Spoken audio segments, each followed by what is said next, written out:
I mean, it was all Kev. We're walking into Dick's, and some dude like comes up to him and is like, "Hey man, are you the Great Wen or whatever?" And he's like, "Yeah, Kevin, nice to meet you." You know, and he's like, "And this is Travis," and the guy's like, "Oh yeah, hey man, like whatever, like you could care less who I am." And he's like just talking to Kev. He's like, "Hey, I just want you to know," and he's like telling him something. And then Kev's like, "Okay, hold on, stop." He's like, "Hey, say it so this guy can hear it." He's like, listen, and he looks at me, he's like, "Listen to this. Listen to what this guy says." And the guy's like, modest, Kev. Say, man, that when you ran up to the rail, that was awesome. Like, thanks for doing that, man. Like, from all of us, like, that just meant a lot. He's like, you were awesome.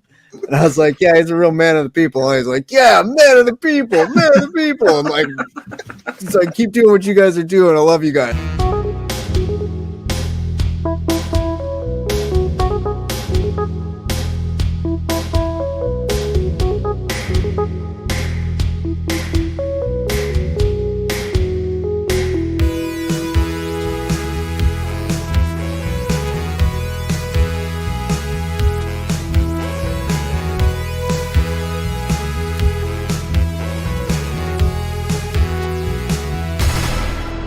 WOOK+LIVE. Welcome to season 2. Oh, look, he did it. He fucking made the ceiling work. My man. Welcome back, guys, to WOOK+LIVE. What's going on? Can we talk a minute about the flagpole? And Okay. the ingenious way we built it in the parking lot of the hotel?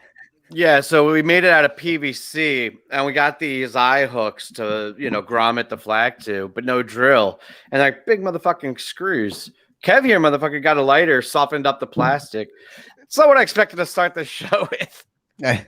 I was gonna say it's a little bit quicker with that intro now. I wasn't really ready. Like I was doing it and I turned around, all of a sudden it was at 6:05. I was like, wait a minute, it's not 60 seconds anymore. Like that was really fast. Yeah, I know. I do you like that? I mean, we took off 30 right? seconds from that. I know. It's not bad. I'm used to like that 60 having that time to kind of like get in the zone and like read what the chat's going on and like get ready for the show. And today I was like, oh shit, we're going. Yeah, what sparked that, whenever I go back to rewatch the episodes, it's like, all right, now I gotta wait 60 seconds. So yeah, we got a lot of shit going on in the community right now. We just found out today. Well, I guess we kind of already knew from rumors, but it's official. They're going back to MSG for New Year's, which in my opinion is rad. I am really excited about that. And the strange dates. Yeah, I mean, that happens every, like 6-7 years, I guess. Right. They gave some other guy the 28th show, the date of the 28th. A few weeks ago, there was a tweet from that. Well, I think that's just the way what day of the week New Year's falls on and how it works with the weekend, because they want to take advantage of holiday times and weekends, so every once in a while. And then since it was available, somebody else booked it. Right. The fucking first is going to be the rager. Because everybody's the first is a Saturday, and that's why they needed to have a show on a Saturday. They should have gone Sunday too. Never miss a Sunday show. They really should just play every night. Every night. I think that's the solution. You can take off every third Tuesday, and that's it. No rock and roll stars have ever burned out from that kind of behavior at all. So they'll be fine. I'm sure this will especially as they're getting older. I mean, they're in prime shape to just keep going like they used to. So. I heard they're all doing the Bob Weir workout routine now, and good Lord. Thankfully, they're not posting the video. Again, this is I'm not gonna. I know we're friendly to Bob here, but those things are amazing. I'm keep your videos. I think all friends. Does anybody post their exercise videos here? I don't know. No, I do. I think every time Bobby does. Yeah, yeah, right. We should start a series where Kev's doing those crazy exercises and then posting and then reading poetry afterwards. Does like the dumbbell thing, and then we're gonna fix everybody's bodies and then change your aura. It'll be great. I mean, this seems like a good time to maybe bring on our first guest before we go much further with that. Seems smart. Do it. All right, ladies and gentlemen. New York Times bestselling author and writer on season 2 of Undermine. And also one of our close friends, Benjy Eisen. Hey guys, how's it going? It's so cool and / weird to have you back in this media, 4 time zones, 3 time zones apart after having a chance to meet and do this in person at Dick's. I don't know. I'm excited to talk to you again, but it's kind of sad that we're back, like to isolation a little bit. You mean that we're not under? You mean we're not in the tent with like a million whoops walking by? I guess what I'm trying to say is I miss being on tour and being at the shows. The wookery. Yeah. But that is the cool thing now is like actually having met you and now knowing you outside of here. It's like different now seeing you. It's like, oh yeah, hey man, now we're homies. Exactly. We've legit. In person. So how have you been? How was so we saw you on Saturday. How was the end of your Dick's run and your time since then? Well, Dick's was great. I mean, Sunday at Dick's was the show, I think. Obviously, of the Dick's shows. I love, by the way, I don't know if you guys have been listening to all the Trey stuff, but I don't miss a note. And I love his banter the other day when he was talking about Dick's, and then all of a sudden he realized like he was in North Carolina at a solo show. So he had to stop. So he stopped and he said, oh, by the way, if you don't know, Ditz is a venue that I play with my band. So yeah, I thought that was great.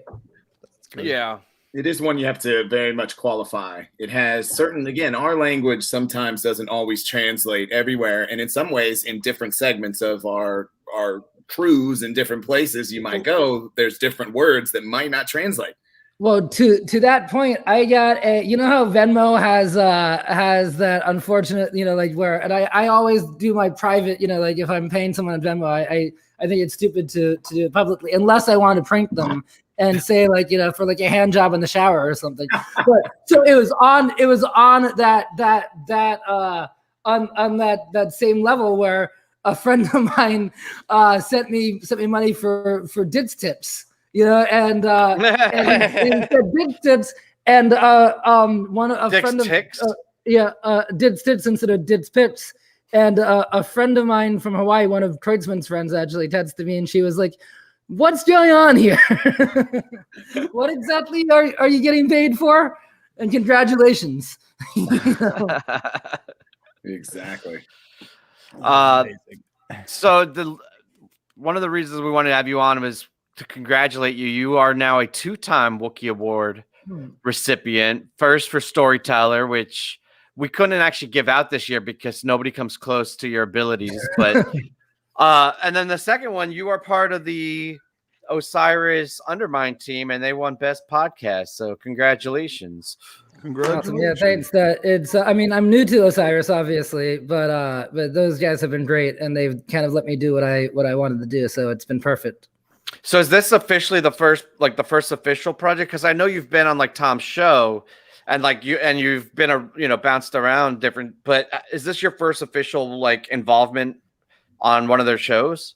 Yeah, I mean, my only other involvement prior to this was as a guest, in which I would go on and just yap my mouth off about this sort of thing or that sort of thing.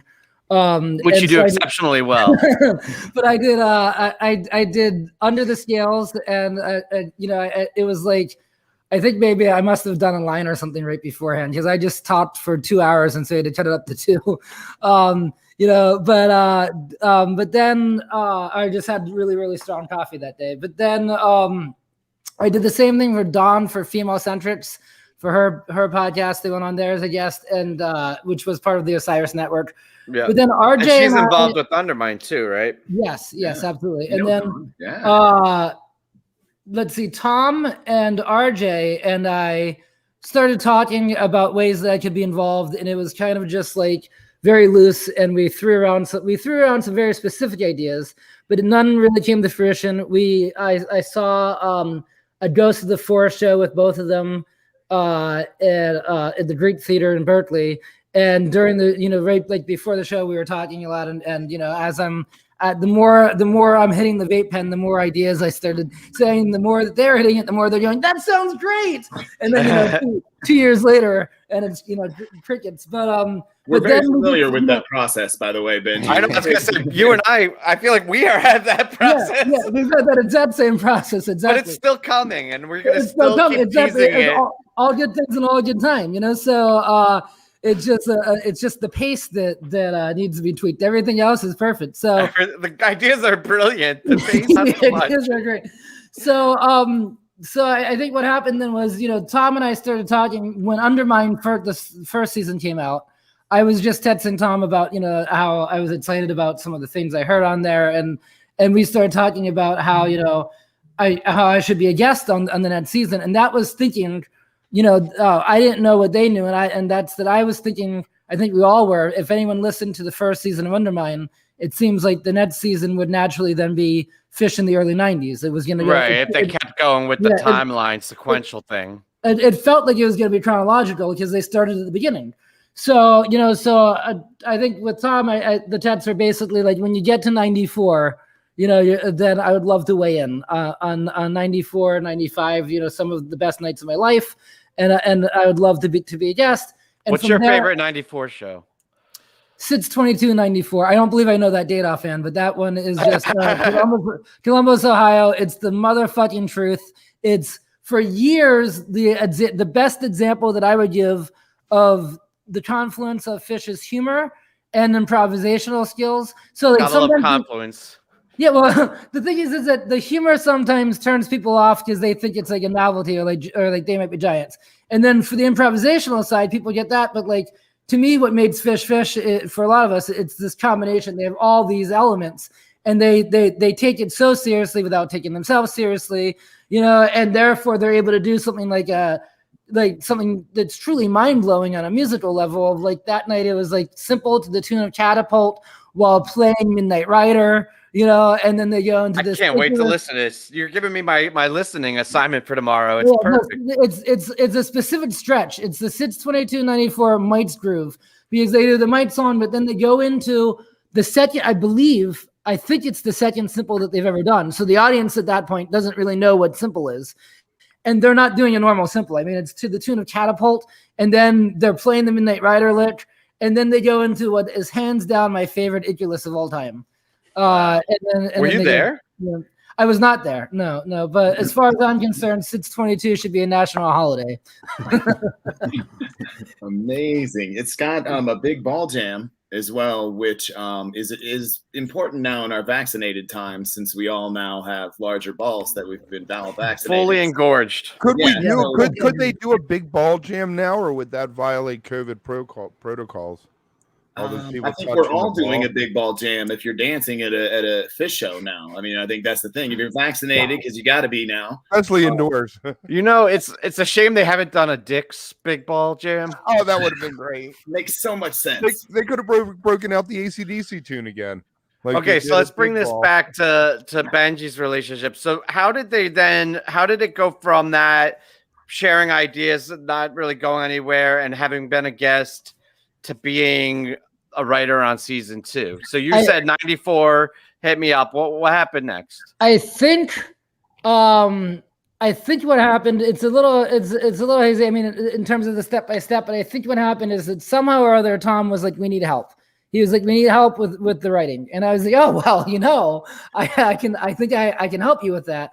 And, I think neither of us quite knew exactly where it was going to end up, but he wasn't sure that I'd be interested. I wasn't sure that they needed, like, it was just like this, we were kind of like, what do we want to do here? And the conversation somehow or other turned from, and I still maintain, I just really wanted to be a guest and just talk because I didn't want to do all this. I mean, it's a lot of work, but it turned into just talks about, do you want to be the head writer? And I thought, well, I'll give it a whirl. I'll give it the old college try.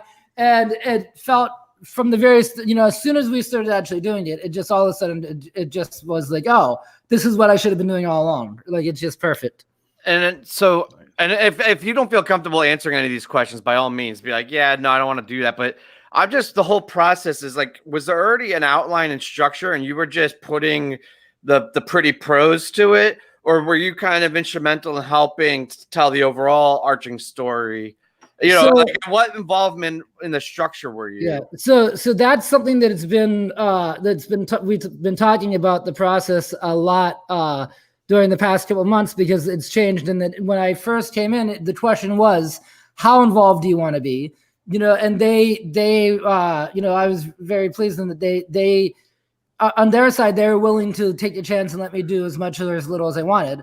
And I thought, well, this would be great if you guys can kind of, they had the outline. They knew exactly what they knew the arc of the season. They knew that it was going to be about the fans and about the community, and that there'd be an episode like the one that came out today about the parking lot. You know, they knew that there'd be one about doors, about set break, you know, all this stuff. And so so I thought, great, then all I need to do is write Tom stuff, and that'll be easy. But unfortunately, I am way too neurotic to just do that. So I go in and I basically took the outlines. Creatively inspired. I just rearranged I was like, you know, this is good, but you know what? It'd be better if we just took this out and this out and this out and this out and this out, and then let's put this in and this in and this in. You know, so it's like the paradox of Theseus, where you take a ship and you replace every single part of the ship. Is it still the same ship? You know, WandaVision reference. Yeah, but actually, I learned that from Westworld. Well, it turns out they recycle the same cool bits, but yeah, but it's been a lot of fun, and we're already talking about the next season, and we just have, it's been really exciting in terms of like, one, just because I'm so old and have been in this community for so long, we all kind of know each other, you know, and it's like, there's these like networking and everything's overlapping. And so when I came in, the one thing that they had 80% done when I came in, which was great, was they had these interviews. They had interviews with, at that point, it was over 80 people. Yeah. And a lot of the people I already knew and I was already friends with. So that was great. And then the ones I didn't, I knew of, you know, and admired their work, or else knew what they were up to. And so that's cool. And I did just a couple interviews myself. I did one with Andy Bernstein because he's a good friend. And I was just like, I'll just call him up and I owe him a call anyway, you know? So it's that type of thing. Did a few interviews, but for the most part, and I've also kind of directed them to some interviews. You know, I said, we got to include Dean Budnick, you know, we got to include this, we got to include this. And I just actually brought in a really good friend of mine, Carlin O, who, you know, is just, she, you know, for her byline, like, it's not an accomplishment. She's in the IT world. She just has been a tour kid for forever, has seen over 400 shows, and has a wonderful perspective. And so we got her. That's a lot of fucking shows. Yeah.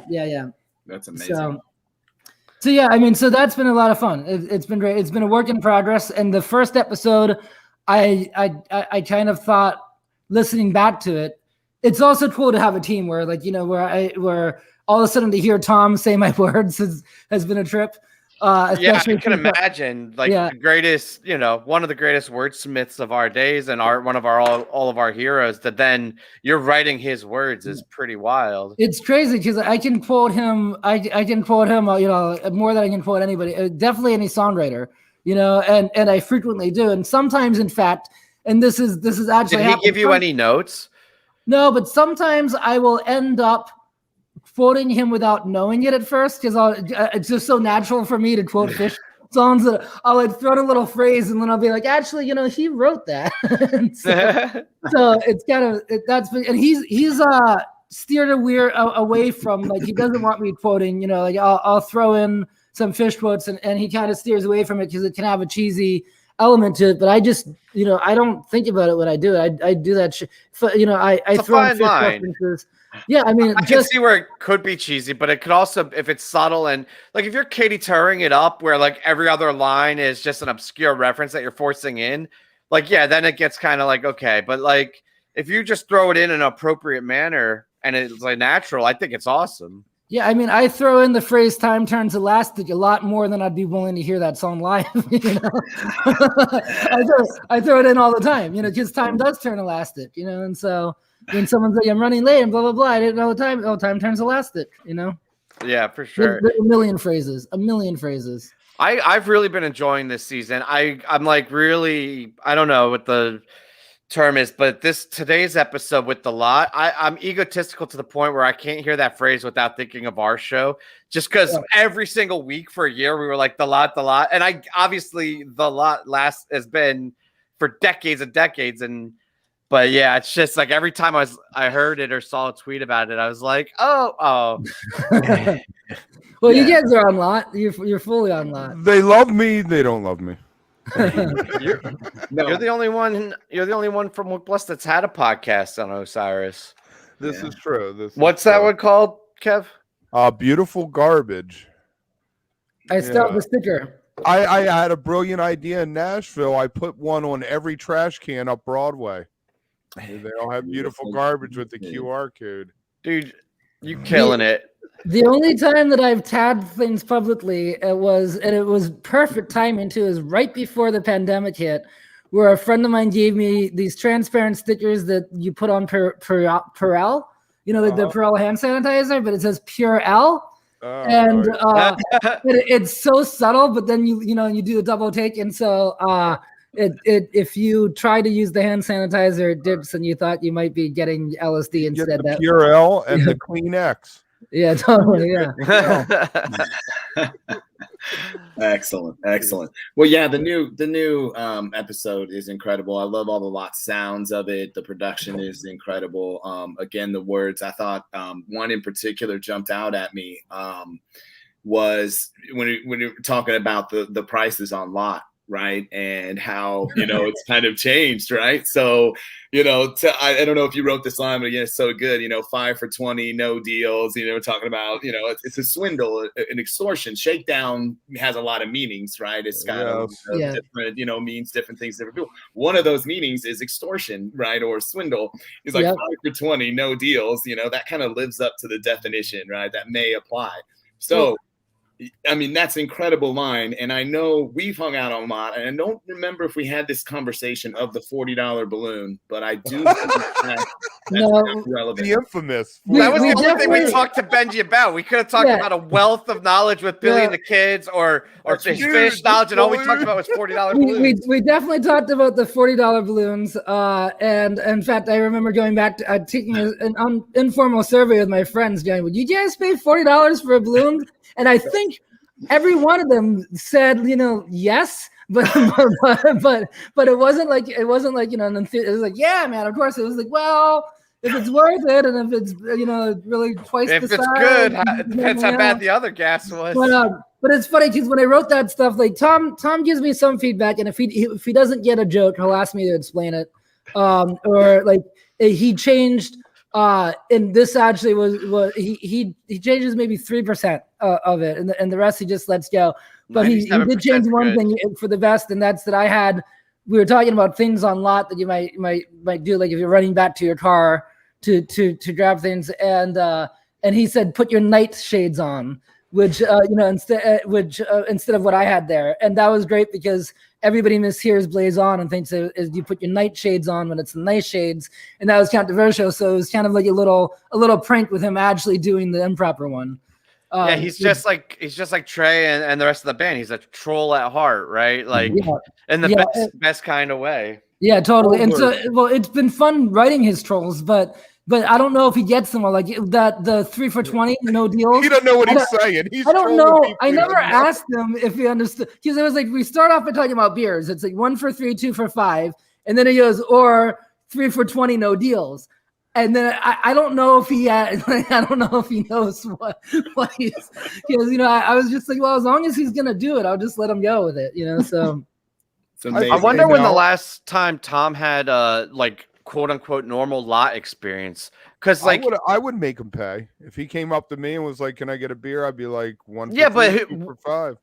I feel like if he was listening like any crew, like people would take care of it for him. And let's be clear, none of us are saying that Tom's huffing balloons. We're just saying if he were on the lot and wanted a balloon, I don't think Tom would be the one going up to the Night Just Mafia. Like someone in the crew would go and get and be like, they probably have their own tank. It's like when you hit rock bottom, you're the guy who's running over getting the balloons. Well, and at Fish, but for any other show, for Mo, he's I'm sure he's lining up for balloons if that's what he wanted to do. That's what he's doing. The headline on Twitter tomorrow's gonna be like, WOOK+ discusses Tom Marshall's balloon attack. I can't comment on whether or not he's ever done them, but if he were to do them, then it would be. We're not saying. But yeah, basically what I'm saying is yes, Tom would buy a $40 balloon. Yes, definitely. There you go. That's what we wanted to hear, Benji. That's what we got you on here for. We love you for those kind of things right there. That's what we need. And again, Tom, he's been on with us, so he knows the WOOK way. I think when he told us about running from security before he recruited Springsteen. I mean, we were like, you are a WOOK, dude. That is something we all would do. Tom's got some WOOK in him for sure, as we all do. Yeah, for sure. That's awesome. So speaking of that's a WOOK moment, I'm kind of curious, Benji, what you consider to be your Wookiest moment on tour. And we can go early days. Like, I'm throwing you on the spot because I didn't give you any prep for this. So that's why I'm going to vamp for a minute so you can think about your biggest WOOK moment. But I don't know if you want to go early days when you first started seeing them, or maybe more recent as an elder statesman WOOKing it up at some of the shows. But I'm curious what makes you, okay, what was your Wookiest moment? I can I get some WOOK cred for this one. It was at the Gorge. I want to say, oh man, I don't 99. So I was a young WOOK, a kid WOOK. Just a wee WOOK of a lad. Yeah, I was just a wee WOOK. And this was before cell phones. And the girl that I was dating at the time told me she was gonna have a girls' night with her best friend. And we had a tent set up, but it was her tent, and she was going to, she was like, I'm gonna be with have a girls' night.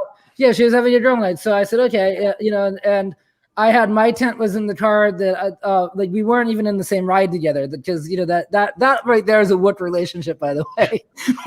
We weren't even in the same car. It was like a summer love, type thing. Yeah. And but so she has this, she's off, and I'm off with my friends, and I'm spun. I know that my tent is in the back of my friend's car. I know where her tent was. I had been sleeping in her tent, previously for the other shows. This was like just a night off or whatever. And I get back after the show, and first of all, I got swept up in a parade. I was seeing rainbows and fractals and rainbows. So I was very disoriented. Although in my mind I knew exactly where I was, just couldn't see. And that's all. And a parade comes, and I remember somebody being like, with like a Pee Wee Herman type voice, like, "Would you like a cheeseburger?" And I was like, "I think I would." And the next thing you know, I'm like, and I thought in my spun out mind, I thought, "Oh yeah, this is great. They're getting everybody along their path to join them and just parade." What I didn't realize until about an hour later is no, it was a group of friends that I just trashed and started following and started yelling proclamations with, like, "Join us if you believe in freedom." Actually, that's how we all met. A funny story. The first time we just all started on a parade. so they get back to their campsite, and I'm like, "Oh shit, where am I?" So it took me hours to find because like the Gorge campground is not small, and it's not easy to navigate during the daytime, let alone 2 a.m. spun out. And so I finally after hours make it back to where the car is and the tent, and everyone's asleep, everyone's passed out, and my friend is passed out in his car with the car locked, and all of my stuff was in his trunk. So I start, trying to wake him up, and there was, he was completely dead to the world. He must have taken a Xanax or something. He was knocked out. That's like the longest night of your life when you don't have any of your shit and you have to wait for him to wake up. Well, it was definitely the longest night of my life, because then what happened, and it was comical then, even though I wasn't laughing. I was like, I'll be laughing about this soon once I'm through it, but I couldn't wake him up for the life of me. Like, I tried everything until everyone around me, I was waking them up in their tents and they're yelling, "Hey, asshole!" So I gave up that. There was no waking him up, and I couldn't find the tent where the girl that I was dating was in. I was gonna crash their girls' party because I was like, well, I guess they'll understand. No, I couldn't find them, so so at some point I was they were with Tom Marshall and his $40 balloons. Yeah, totally. Yeah. I was like, and we had this little like gazebo set up, for like a little headquarters. And I was just like, well, I guess I'll just curl up on the brown earth and if the gorge, has that temperature swing where it's so hot for the show, so I'm in shorts and a t-shirt, and at night it's freezing. So I don't have anything. Like I have absolutely nothing. Before cell phones too, remember? So I curl up on the ball, and I see somebody had a little felt like a Peter Pan type costume hat. And I was like, I'll grab this. And I was like, it will be my blanket, or will it be my pillow? And trash. That's the funniest and saddest image I've ever, like, just young little wee wook Benjy with a link hat. It was so depressing and so but at the same time also so comical that once I was through it, that I laughed. And now 20 years later we're laughing. So. That's so good. But yeah, that I get wook cred for that one. I think you might, homeless wook. Oh, so sad. I thought you might have Robert Downey Jr. did, and just ended up in some random person's tent, and had to explain. Right. I've done that too, but I don't want to talk about that. Exactly. That was later on, but right. There's still legal proceedings and things going on with that, right? I can't speak about that one. Yeah, I need to wait until some years pass by. That's right. Pay for some therapy, harmless therapy. It is harmless. As you can tell, I'm a harmless type, but yeah. Love that. Well, being on the ground at the gorge, I mean, there's worse places to be, cold and alone and sad, but still, that's a tough night, no doubt. Hey, Kev. I heard you had an announcement of the public service variety. Ooh, boy. Oh, I do. Do you want to tell people? Is the time right? Yeah, I think so. I'm ready to throw my hat in the ring. I think we have the first promo clip about it. Here we go. Father, small business owner, tour veteran, wook. Kevin Hogan is all these things. A man of the people who believes in agriculture, community, and divine intervention. Don't let the politicians in Washington keep you off the rail of life. Vote Hogan for Maryland District 8. I'm Kevin Hogan, and I approve this message. Paid for by the National Tarpers of America Association. It's gonna be big. I'm running as the Might As Well party. Who I'm going to affiliate with. I think Benjy just chose your follower base. Yeah, the Hogan's Heroes. Yeah, the Hogan's Heroes. There you go. Bring back Bob Crane. Yeah, and I'm really proud. And Scott, get the fuck in here, man. I want to say hi. A little early. No, I'm really proud and honored to say that WOOK+ is officially endorsing and supporting your campaign for Maryland District 8 Congressman. That means a lot. Jamie Raskin is who we're trying to unseat. Yeah, I guess the first step is if anyone out there knows how to get Kevin on the ballot. Kevin on the ballot. My DMs. I think Lauren Laurel, she ran for office in Central PA. I forget what. I think it was a similar position. I forget exactly what she was running for, but definitely used the donuts on a lot of her campaign materials. I don't know if we aren't sneaky enough. We might actually get him elected. Yeah. At least get him some votes. I mean, let's start small. Get him on the ballot. What, you mean you can't just show up and go to DC? That's what it feels like sometimes. And then we can do the great one goes to Washington, like Mr. Smith. Washington. Oh my! We have a lot of work to do. Yes, we need to do a My Fair Lady episode with Kevin. Like that's our musical this year. Is teaching Kev the rain in Spain falls mainly on the plane. By the end of season 2 of WOOK+LIVE, he's going to speak perfect English. He's going to be perfect diction. get elected to the U.S. Congress and ditch our asses. Generic American accent. You know, guys, we have an agenda. So we were supposed to also, I want to actually, maybe we can. I owe 2 of the Disco Biscuits business calls. Maybe we could end up pranking them. If you want to call Brownie, I'm all about it. I will turn over. It's funny because I sent Brownie a text earlier today about a real thing that I want him to do, and he didn't respond. So I was wondering if maybe he was bracing because he thought that it was an elaborate prank. But we got to talk about the trade tours as well, and also take questions from eligible bachelorettes. But let's start with the trade. I want to make this. But since they don't exactly seem to be strolling up through here, let's start with the trade tour. I want to hear what you guys think. Can I bring in real quick to be part of this conversation, because we just had one of our good friends get a very honored title of WOTY. So we want to have him come in and be part of this conversation. Congratulations. What's up, Mr. Mikita? Hello. How are you? Thanks for having me. Weed is not legal in my district for a week. That's too bad.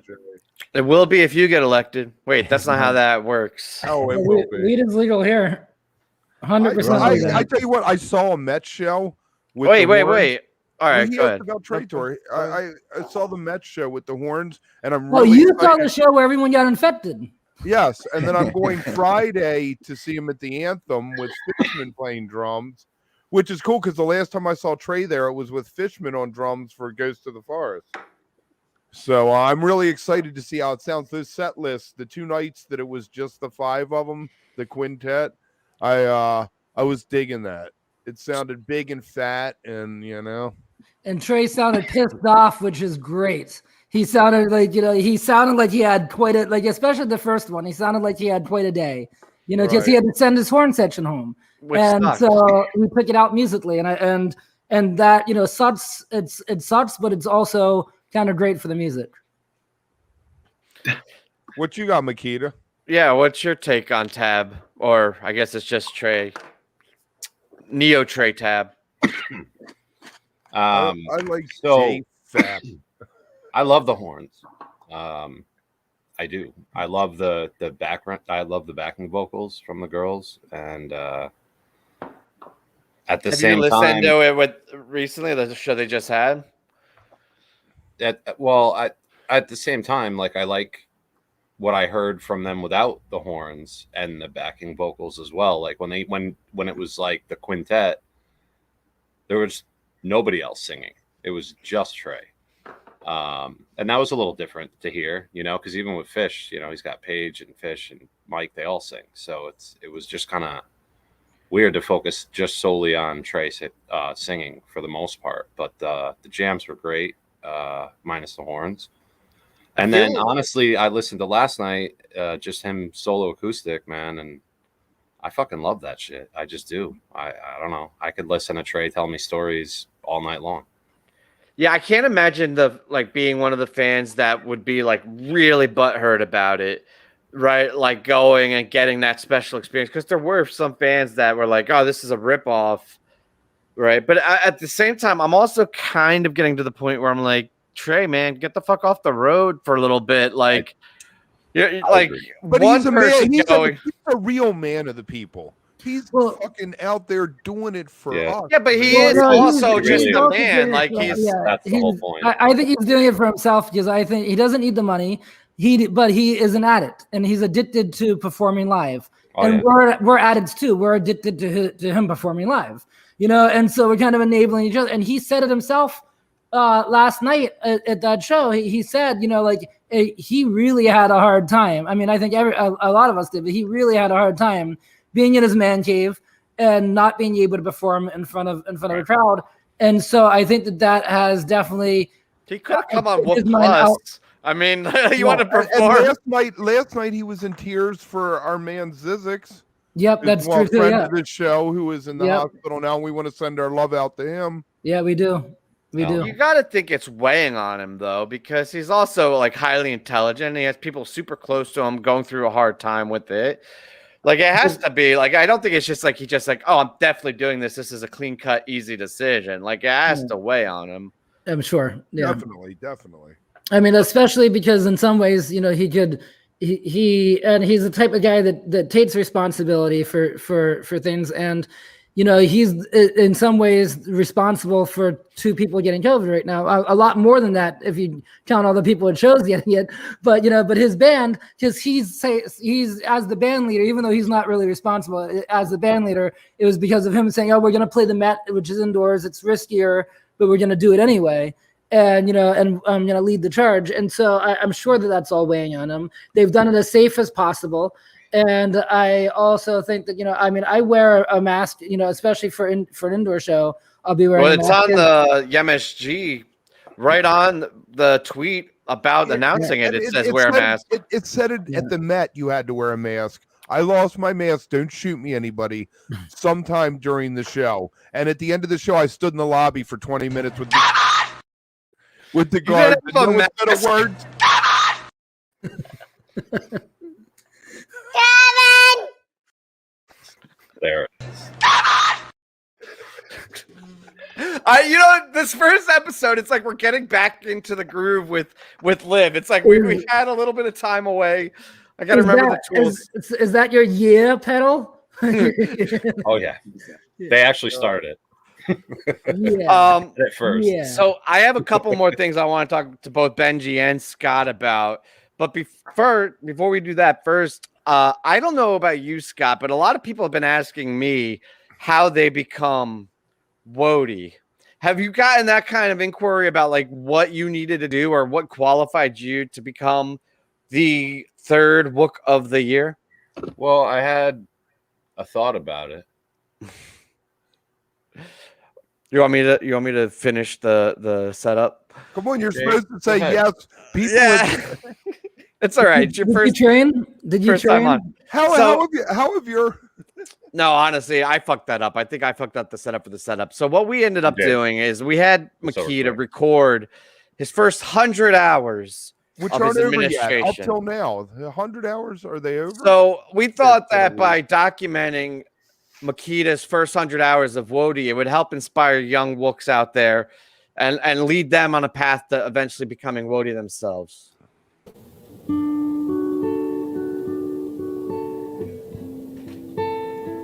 Nice pot. All right. Gotta work on my long game.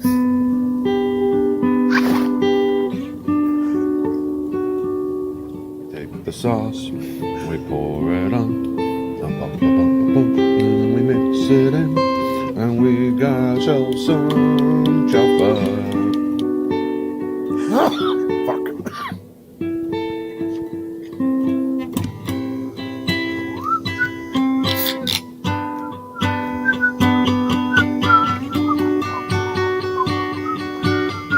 Gotta work on that short game.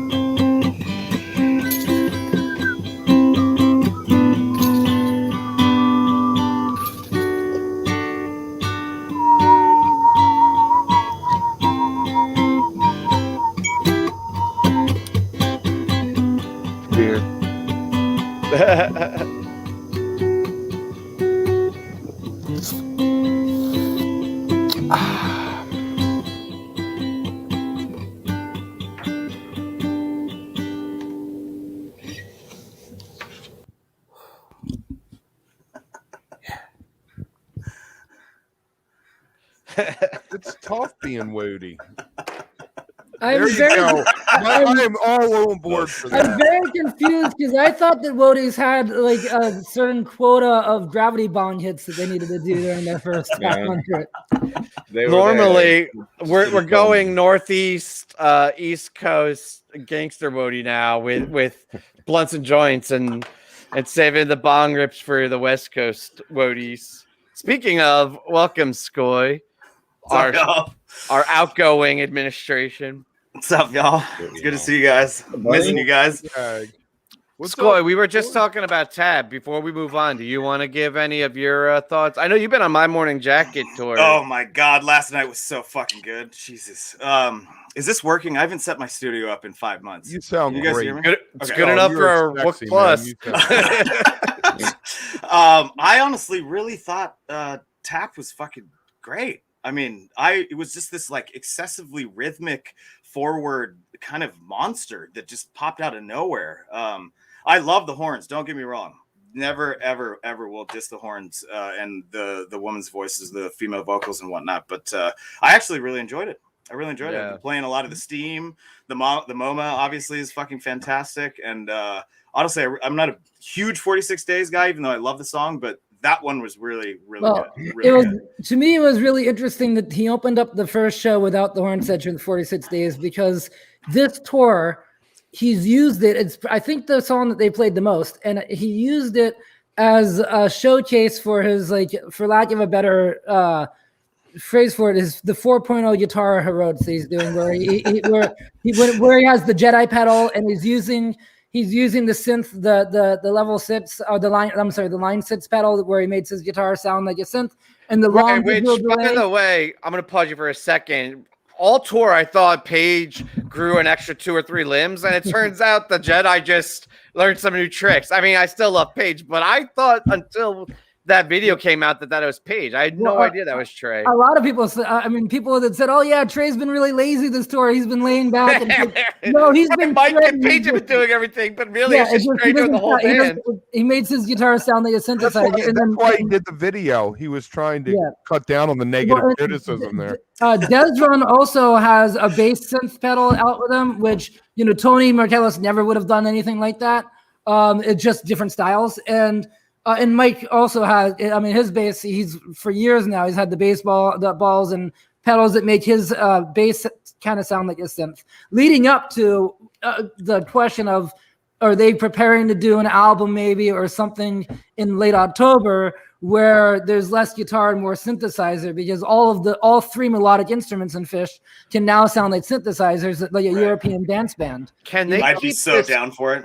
Can they keep this going though? Because like, I feel since, I don't know, Big Boat on, I kept expecting them to slow down with the music they're producing. And between Cosmot Fox and Ghost of the Forest and all of the Trey and Paige, all these projects, I mean, they've written an insane amount of music. You think they have a whole nother album ready to go?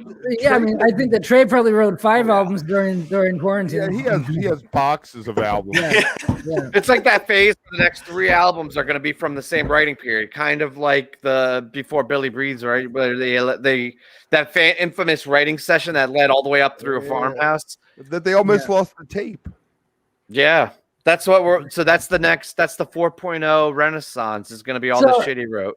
So going back to the tab, I felt like 46 Days was inadvertently and accidentally became, during when they had the full tab band, when they had the horns, I felt like it became kind of him. He was using that to do these 12 to 15 minute jams where he would, like, you know, showcase his new guitar stuff and also showcase how with Desron on bass they can go different places. With Tony was kind of the musical director, and he would reel them in because he didn't like the going type 2. So he would just anchor it. But with Desron can go wherever Trey goes.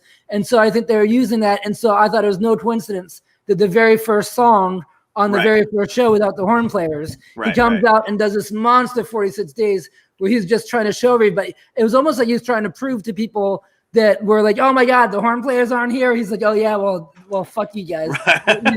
So I'm not as like into. I love tab, but I'm not as like into them. Like they don't jam as much. Was it always Tony that didn't want to go type 2? Is that why they normally keep songs a little shorter? And whatnot? It's tough to say.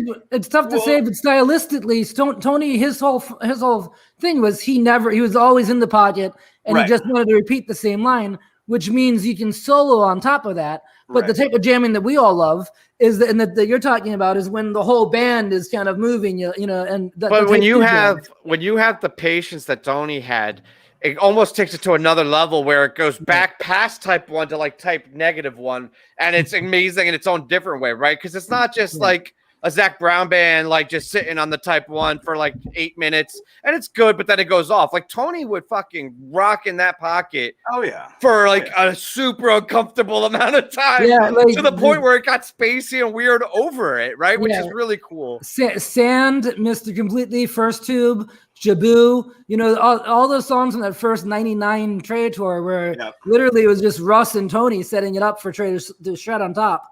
You know, and I feel like, I definitely feel like I don't think he held them back because, like you were just saying, I feel like it was a different thing. Yeah. But now it can be a little more, you know, like with Desron, Desron has a jazz heart and he can just sort of go anywhere. And I think I'm really excited to, I think this tour has been very exciting. And I'm really excited to see where they go from here once they get everybody back. Do you think the horns, drumming right now, right? The horns require a certain amount of sticking to a script because it isn't like Coltrane and Miles playing over just a beat. You know, Trey wrote the horns or whoever did, Don Hart or whoever. I think that was the case, but then James Casey, and I got to see this with Billy and the Kids. He's a fucking music, like he doesn't, so far in Trey, he hasn't really like showed his full ability. He's a musical mastermind. He came into Billy and the Kids. We asked him to learn 2 songs. He didn't know any Grateful Dead songs. We asked him to learn 2 Grateful Dead songs, thinking that he was just going to be a special guest, that he was going to come on, play Bird Song and Eyes of the World, and that was going to be it. He showed up for rehearsal. He didn't know any of the songs. He just starts playing, you know, and Mission in the Rain he played, which the band never actually played live, but in rehearsal they did Mission in the Rain. And he was even singing the chorus. And I said jokingly, knowing that he had no idea what song it was afterwards, I go, James, you want to tell Billy how many years you've been playing that song? And he goes, well, first time I heard it, what's the name of it? You know? And yet he was singing along. Like that's how much of it he said right there, because I was like, I don't know how you do that. And he said, well, he's like, he said, I have the gift in that I hear what people are doing and then I just trust them. You know, I hear what they're doing, and then I can just start speaking on the instrument, trusting them, trusting that I know where they're going.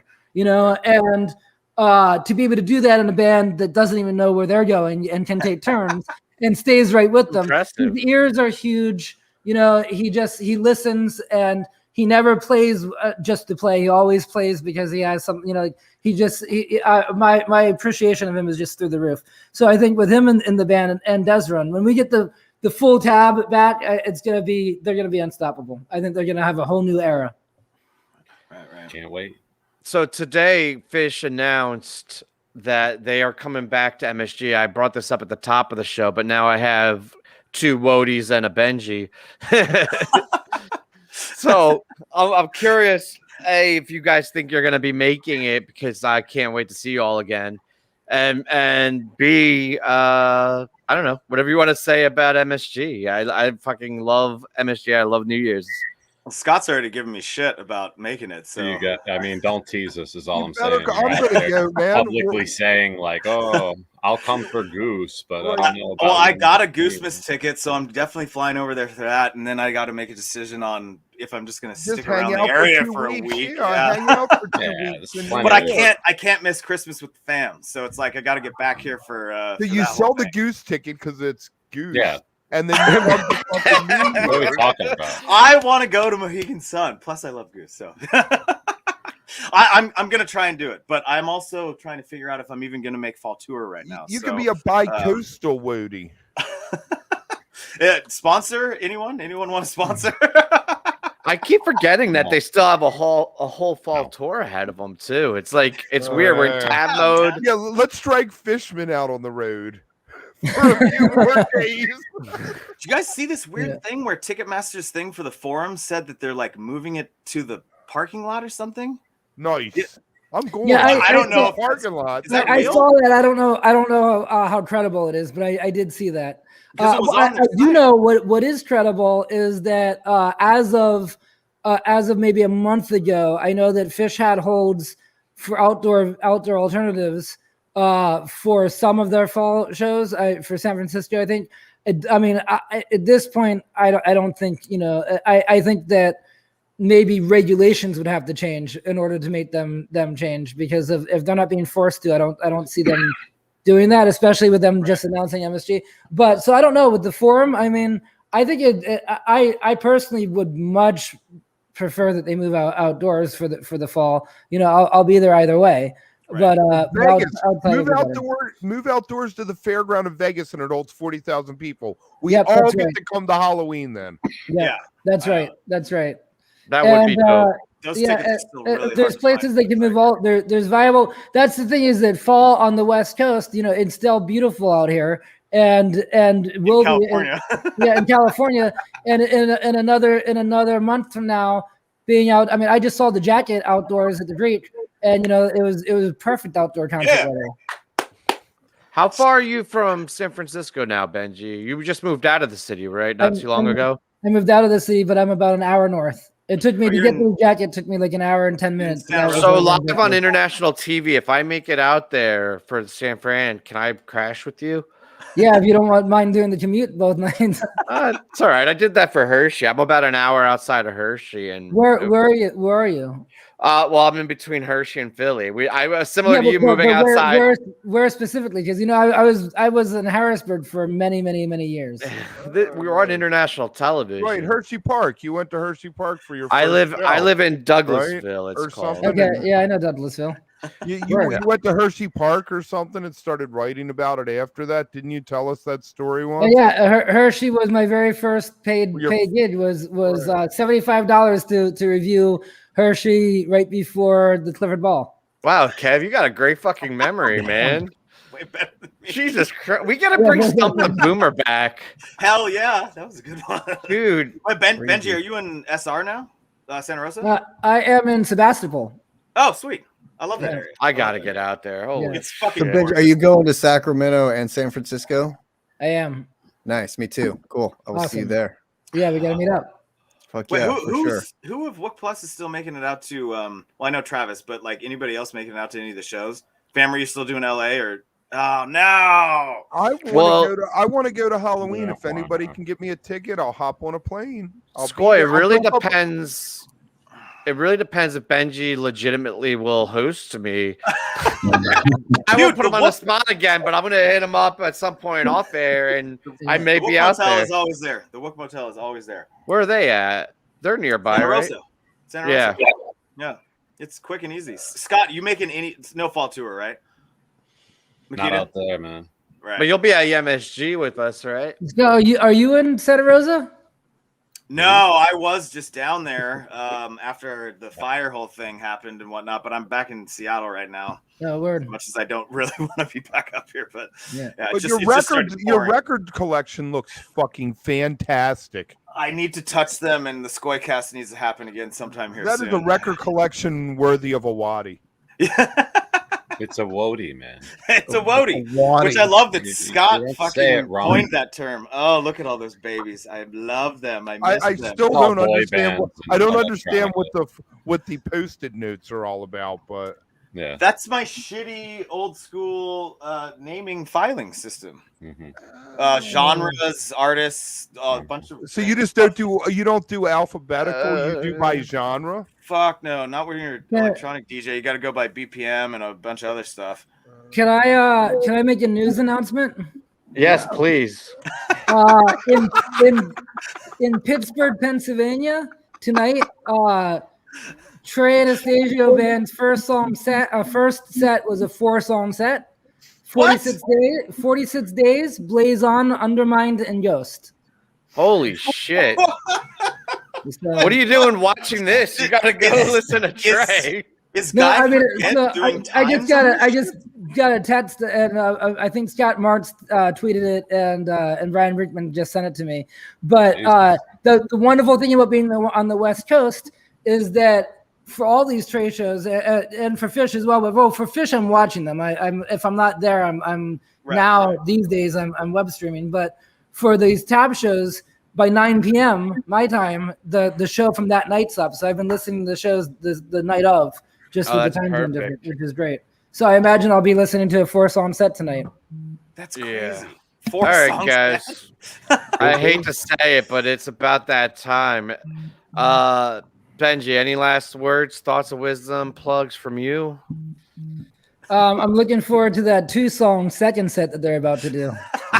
Hell yeah! And I will Soul be in touch Planet, about set a my new soul show free. You know? Yeah, I'll see you and in about crashing Sacramento. on your couch. Missed it completely, and then into push on reprise. Nice. Scott, congratulations on your Woody Yeah, hood. congrats, Scott. I can't. Thank you. I gotta make. I somehow pull off YMSG so we can double Woody power and rock that shit out. That's Somehow. awesome. You could just call it MSG. I feel like, right? No. Do you? All right, that's it. Congrats, Woody. I will see you guys. Oh, next week we have Blackberry Jams, Lenny and Leslie. If you haven't heard that podcast, go check it out and come check this out next week at 8. All right, love you all. See you. Go see. They gave him a second season? It's not like they can have a sophomore slump. 100 hours of the WOTY? Yeah, that's about 99 hours too many.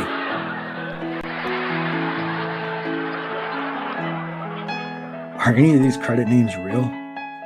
I wouldn't want my name on this either.